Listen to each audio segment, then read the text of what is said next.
Hello, it's your favorite sports Unc here. Don't forget to hit that subscribe button to join the fastest growing community on YouTube. Remember, Nightcap doesn't happen without you. So please subscribe or you're going to make Ocho cry. The Lions seem to be Aaron Glenn hired by the Jets. Oh, okay, he was hired. Yeah. Hired by the Jets as the new coach. The Lions have now lost their following coaches on the staff. OC, Ben Johnson. Rumored Hank Fraley. I think Hank brother was a former offensive lineman, but he's scheduled to leave and go with Ben Johnson, be his offensive coordinator and his offensive line coach. DC, Aaron Glenn is now the Jets. And I don't know if it's pronounced Terrell or Terrell Williams to the Pats as DC. That's what happens, Ocho. When you're successful, eventually you start losing people. That's why it's so hard, Ocho. That's why you need to take advantage of these opportunities, because eventually you're going to lose an OC. You're going to lose a DC. You're going to lose players, your best players. You're not going to be able to pay them what another team in free agency will be able to pay them. And so now they start raiding your hen house and stealing your chickens. Yeah. You lose a coach. Go ahead. Hey, I like that analogy. They start raiding your hen house and stealing your chickens. And that's exactly what happens when a team has success. You know, I say all the time, Monk, I say players get coaches fired and players get coaches hired. And that's exactly what the Detroit Lions was able to do. Ben Johnson had the right supporting staff. Aaron Glenn had the right supporting staff, right personnel on the field. That's where the success comes from.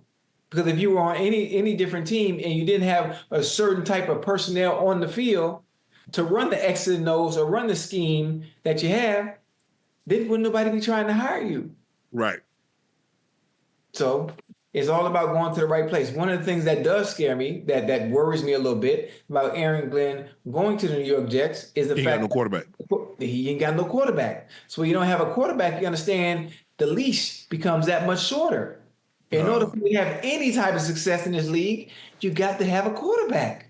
That's why, think about it, Ocho. When you really get down to the nuts, there's a reason why Mike Tomlin lasted so long. Yeah. He had been Roethlisberger for 13 years. Oh, yeah. Ta-da! Oh, yeah. What other black head coach that we can think of has had a job for 13 years? Tony Dungy could have had a job that long, but Tony, see what Tony did? Tony left and left Jim Caldwell with Peyton. Yeah. Peyton ended up getting hurt, and then they fired Jim.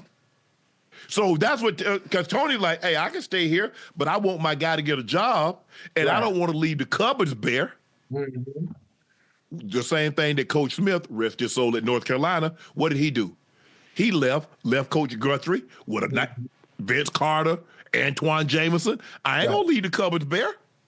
Yeah. Oh, you know, Marvin did 17 in Cincinnati. Without a quarterback, you ain't doing no 17. Yeah. I mean, Marvin had Carson.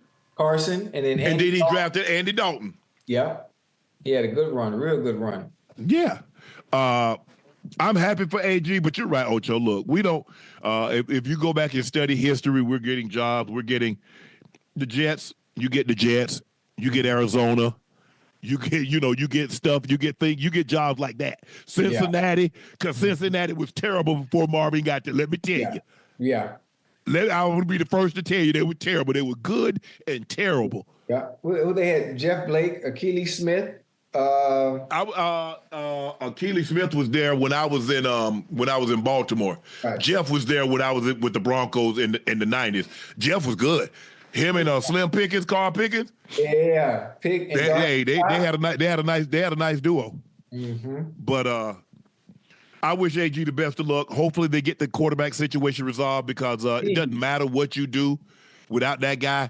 It ain't going very far. You're not going very far. Yeah, you're not. Ocho, check this out. The Cowboys plan to have a second interview with OC Brian Schottenheimer. Clarence Hill Jr. I know Clarence very well, and he's very plugged in to the Cowboys.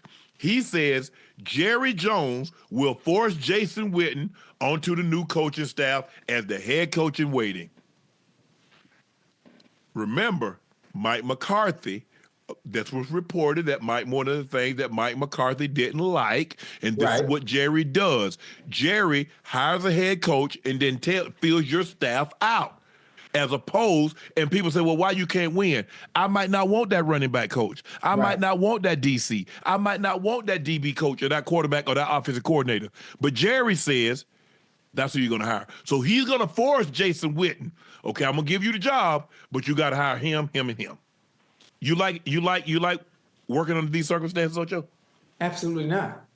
And listen, the funny thing about it is the definition of insanity is doing the same thing over and over and over and expecting different results. And the same thing continues to happen at the Cowboys organization, and Jerry doesn't seem to realize it yet. I'm not sure. You said the fans have caught on. The fans are understanding who the issue is. The fans are understanding who the problem is. Nothing in Dallas is going to change until the fans take a stand. And you know there's only one way to take a stand is hurt the pockets. Until you hurt the pockets, until he sees that fans are not falling for the bullshit no more, then nothing is going to change. It's not going to change. Mm-hmm. And the thing, Ocho, you had no better example. CeeDee Lamb wanted to wear number 2. What number did Jerry force on that man? 88. 88. What other NFL owner, whatever the sport is, says, nah, we want you to wear that. That's the number. Yeah, I think he has this thing where 88, I don't want 88. Yeah. I don't know what it is he's trying to keep carrying on. The legacy of the number. First of all, all the great 88s, he wasn't there. Michael was there. He was there. Coach Landry drafted Michael. He wasn't there with Drew Pearson. So what are you talking about 88? Yeah, I don't know what it is. But I know the identity of the number 88 is always some of the greatest receivers that have played for that franchise. Dez, Michael Irvin, now CeeDee Lamb. Sometimes, Ocho, in college, you see the number 7. Mm-hmm. They give that to their best. Leonard Fournette had that. Pat P had that. Honey Badger had that. Yeah. You go to Texas, the University of Texas, and you're a linebacker, you get the number 60. Yeah.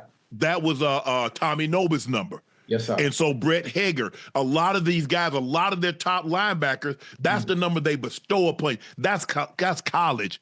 Mm-hmm.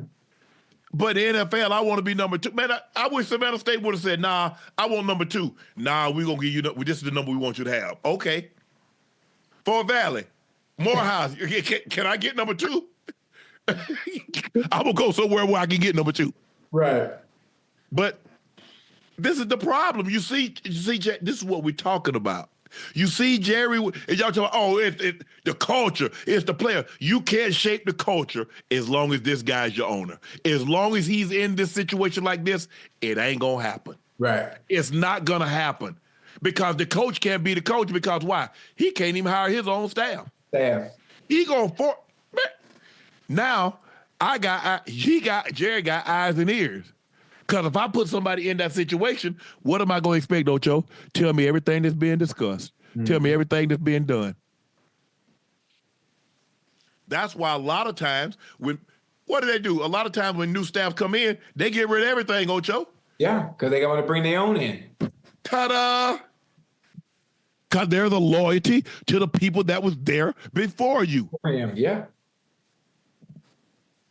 That's crazy. Do what you've done, you get what you've always gotten. So I'm not surprised by that.